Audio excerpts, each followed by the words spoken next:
সবাই, স্বপ্নাস ব্লগে আপনাদের স্বাগত জানাই। এই দেখো আমার চিনি বুড়ি, চিনতে পারছো? চিনি কৃষ্ণ সেজেছে। আর চিনিকে আমি কৃষ্ণ সাজিয়ে দিয়েছি, ও এখন দুষ্টুমি করছে। এই যে আমার গোপু সোনা বসে আছে। জন্মাষ্টমীতে মা কি কি ভোগ বানিয়েছে সবটাই দেখাবো।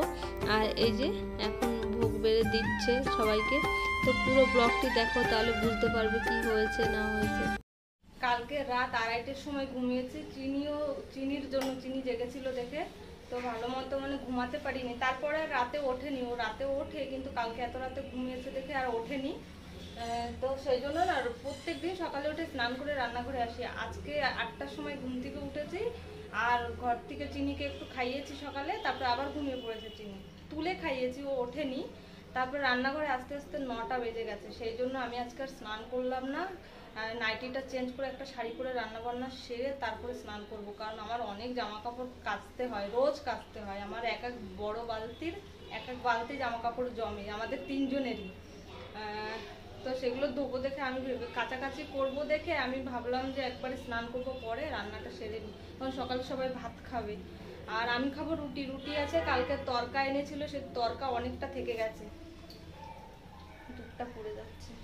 তরকা দিয়ে রুটি খাবো। আর চিনি উঠে গেছে ঘুম থেকে, চলো একবার দেখেই আনি।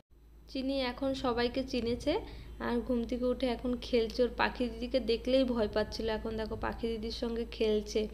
ও এখনও সেইভাবে কাউকে চেনে না। এখানে ওর পিপি, ওর পাখি দিদি, ওর দাদা, ওর ঠামি সবাই আছে। আর দেখো চিনির কত খেলনা, কিন্তু এই খেলনাগুলো ওর একটাও পছন্দ না। ওর সব রান্নাঘরের জিনিসই পছন্দ। এক হাঁড়ি ভাত হয়েছে। এখানে দুধ জাল দিচ্ছি, এটা হচ্ছে প্যাকেট দুধ। এখানে চিনির জন্য দুধ জাল দিয়ে রেখেছি। এক কড়াই এখানে দুধমান কচু আমাদের বাড়িতে হয়েছে, তো মা সব কেটে ধুয়ে দিয়েছে। এখন এটা ভাপে বসাবো। এখানে যে লাউ ডাল করেছি। ইলিশ মাছের মাথা দুটো ফ্রিজে ছিল, খাওয়া হচ্ছিল না, তো আজকে কচুর শাকে দিয়ে দেবো। আর এখানে আমি করলা ভাজা করব সকালবেলায়, আর কি যেসব খাওয়া হবে সেগুলো আগে করে নিচ্ছি। আর এখানে বেগুন ভাজা করব। তো মা তো বেগুন খায় না, কারণ মা পছন্দ করে কিন্তু মার অ্যালার্জি, চুলকায়, সেই জন্য মা বেগুন খায় না। বাড়িতে বেগুন আমিই বেশি খাই। আর এখানে দেখো আমি ভেজে নিয়েছি, গরম ভাতে ভাজা ডাল হলেই তো হয়ে যায়। আর এখানে ডিমের অমলেট করছি সকালবেলায়। বেগুন ভাজা, উচ্ছে ভাজা আর ডাল করেছি। আর এখানে ডিমের অমলেট করছি। আর এখানে রুই মাছ, সরি কাতলা বলছি, এটা রুই মাছ। রুই মাছ নিয়ে এসেছে। এই যে আমার কচুর শাক রান্নাও কমপ্লিট কিন্তু। হ্যাঁ, কচুর শাকটা কিন্তু সত্যি দারুণ হয়েছিল খেতে। আর এখানে আমি ঝিঙে আলু দিয়ে রুই মাছ রান্না করেছি, পাতলা করে ঝোল করেছি, খেতেও দারুণ হয়েছে। আর আজকে সকাল থেকে বৃষ্টি, ভালোই জোরে বৃষ্টি হচ্ছে। তো এই যে বৃষ্টি, আমার ননদরা বলছে চলে যাবে, বারবার করে থাকতে বলছে কিন্তু থাকবে না। বৃষ্টি থেমেছে যেই সেই ওরা খেয়ে দিয়ে বেরিয়ে পড়েছে। তো বারণ করলাম, শুনলো না। বললাম যে বৃষ্টিতে ভিজে যাবে, এই যে চলে যাচ্ছে। আমি বাথরুমে ছিলাম, স্নান করে বেরিয়েছি সবে। ওই উপর থেকে ভিডিও করছি আমি, আর নিচে নামিনি, চিনি ঘুমোচ্ছে সেই জন্য। ওই যেমন ননদ বাই করছে। তো চলে যাচ্ছে, আমি জানলার কাছে বসে দেখছি। আমি সবে বাথরুম থেকে বেরিয়েছি, শাড়িও পরিনি, স্নান করে বেরিয়েছি।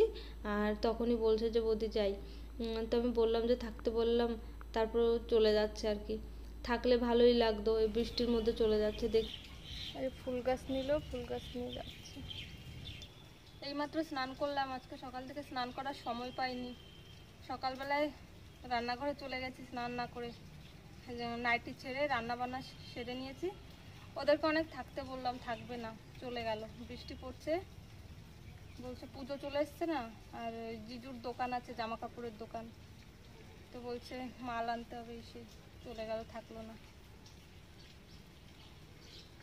জন্মাষ্টমীর আগের দিন চাকলা মন্দিরে বাবার মাথায় জল ঢালতে প্রচুর ভক্তরা যায়, পিক আপে করে সবাই।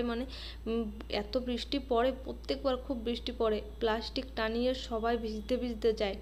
কেউ যায় বাইকে, কেউ যায় পিক আপে, হেঁটে। ওই দেখো পিক আপ, যত পিক আপ যাবে সব পিক আপের মধ্যে সব ভক্তরা জল ঢালতে যাচ্ছে বাবার মাথায়। যেমন উড়িষ্যায় শ্রাবণ মাসে সবাই শিবের মাথায় জল ঢালতে যায়, এখানে সবাই চাকলা মন্দিরে এই সময় মানে জন্মাষ্টমীর আগের দিন যায়। আমাদের বাড়ির সামনে দেখো প্যান্ডেল করেছে, ওখানে খাওয়া দাওয়ার ব্যবস্থা রয়েছে, ওখানে লুচি আর পায়েস দেওয়া হচ্ছে, চাঁদা তোলে। তো আমাদের বাড়ি থেকে এবার চাঁদা নেয়নি, তারপরে আমার বর পাঠিয়ে দিয়েছে মামা শ্বশুরকে দিয়ে। আর এই যে রাত 12টার সময় সারা দিন গান বাজে, সারা দিন ভীষণ ভালো লাগে বাড়ির মধ্যে। বাবার গান চালিয়ে দিয়ে সবাই যায় বাবার মাথায় জল ঢালতে। দেখো এই রাত 12টার সময় হেঁটে হেঁটে যাচ্ছে সবাই, আর বৃষ্টি পড়ছে দেখে কিছু ভক্তরা বসেছিল বাড়ির সামনে। তো আমরা আমি আর মা দাঁড়িয়ে দাঁড়িয়ে এখন দেখছি সবাই যাচ্ছে। দেখো বাবার মাথায় জল ঢালতে যাচ্ছে হেঁটে হেঁটে। চাকলা কিন্তু এখান থেকে প্রচুর দূর, প্রচুর দূর। তো চিনি এখন ঘুমোচ্ছে, সেই জন্য মা আর আমি একটু এসে দাঁড়িয়ে দেখছি এখানে। সারা রাত যাবে, আর এইভাবে বৃষ্টিও কিন্তু সারাদিন সারা রাত হয়েছে। চিনি ঘুমিয়েছিল বড় কষ্টে, এতটুক সাজিয়েছি চিনিকে, এক চোখে আইলাইনার পরিয়েছি, আর এক চোখে যখন পড়াতে গেছি তখন চিনি উঠে গেছে, বাধ্য হয়ে আমার আর এক চোখেটা পুছে দিতে হয়েছে, সেই জন্য একটু চোখটা কালো কালো হয়ে গেছে। আর ও যা চঞ্চল করছে, ওকে কি করে সাজাবো। ওকে আজকে একটু কৃষ্ণ সাজানোর ইচ্ছে আছে। তো এটা হচ্ছে কিন্তু জন্মাষ্টমীর দিনই, জন্মাষ্টমীর দিন ওকে কৃষ্ণ সাজাবো। ও যখন ঘুমিয়েছিল ওকে এতটুকু সাজাতে পেরেছি, আর পারিনি। খুব ইচ্ছে করে ওকে সাজাতে, কিন্তু আমি সময় করে পারি না। তারপরেও আমি কিছু কিন্তু কেনাকাটা করিনি, ভেবেছিলাম অনলাইন থেকে আমি কিনবো, কিন্তু আমি ভুলে গেছি ওর জন্য জামা কিনতে। এখন কি করে সাজাবো জোগাড়পট্টি করছি। দেখো টিভি চালিয়ে দিয়েছি, ও টিভি দেখছে, কার্টুন দেখছে, আর আমি সেইভাবে ওকে রেডি করব। জানি না কিভাবে পড়াবো, আমার কাছে তো তেমন কিছুই নেই। ঘরে যা যা ছিল সেগুলো আমি বের করেছি, দেখি কোনটা কি কাজে লাগতে পারে। একটা গামছা বের করেছি, এটা হচ্ছে ওর পাপার গামছা আর কি, আসামি গামছা। তো এই গামছাটা দিয়ে ভাবছি ধুতি বানাবো, কিন্তু ধুতি কীভাবে পরাবো ওকে আমি, মানে চিনি এখন ভালো মতো দাঁড়াতে পারে না নিজের পায়ে। তো কীভাবে ওকে দাঁড় করিয়ে আমি পরাবো একা একা, মাও এখানে নেই, কেউ নেই, আমি একা একা। তো কীভাবে পরাবো আমি বুঝতেই পারছি না, একবার বসাচ্ছি একবার দাঁড় করাচ্ছি, মানে গিট দিতে পারছি না। গামছাটা এমন হয়ে গেছে যে গিট দিতে পারছি না, গামছাটা দিয়ে আমি ধুতি পরানোর চেষ্টা করছি। এখন ভাবছি যে আগে থেকে একটু কৃষ্ণর ড্রেস যেগুলো হয় সেগুলো যদি আমি অনলাইন থেকে কিনে নিতাম ভালোই হতো, মানে সময় আসলে তখন মনে পড়ে। আজকে সাজানোর ইচ্ছে হচ্ছে, তখন মনে পড়ছে যে অর্ডার করলে ভালো হতো। এই দেখো চিনি ঠিকঠাক দাঁড়াতে পারছে না, পড়ে যাচ্ছে, ওকে আমি করতে পারছি না। আমার অনেকক্ষণ সময় লেগেছে এই ধুতি পরাতে। আমি কখনো আজ অবধি কাউকে ধুতি পরাইনি, প্রথম চিনিকে ধুতি পরাচ্ছিলাম। তো আমি একটু অনলাইনে দেখে নিয়েছি কীভাবে পরাতে হয়। আর ও দেখো মাথায় বাঁধতেই দিচ্ছে না, ওর মাথার জন্য কোনো টোপর কিচ্ছুই নেই। তো আমি একদম আমার চিনিকে কিন্তু আমি গ্রামের কৃষ্ণ সাজাচ্ছি একদম, মানে কৃষ্ণ যখন গরু নিয়ে যায় না মাঠে, তখন রাখাল সেজে যায়, তখন ওই লুকটাই দিতে চেয়েছি আমি। কিন্তু ও তো রাখতেই দিচ্ছে না মাথায়। এই ওড়নাটা আমি বেঁধে দিয়েছি, এটা কিন্তু চিনিরই ওড়না। কি দুষ্টুমি করছো বাবা? চিনি এই যে, ও চিনি, এটা চাই, ছাদে আসলেই এই তুলসী তলার এটা চাই।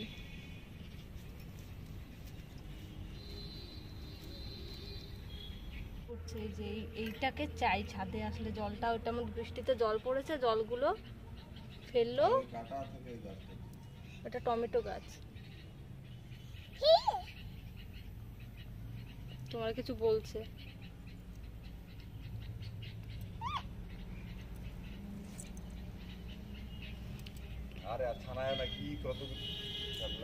না ধরো, করলে নাও।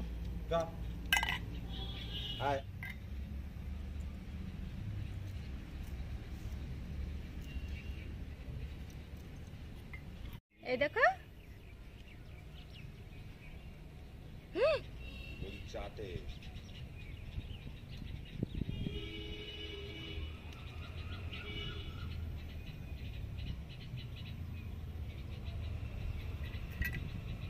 চিনি।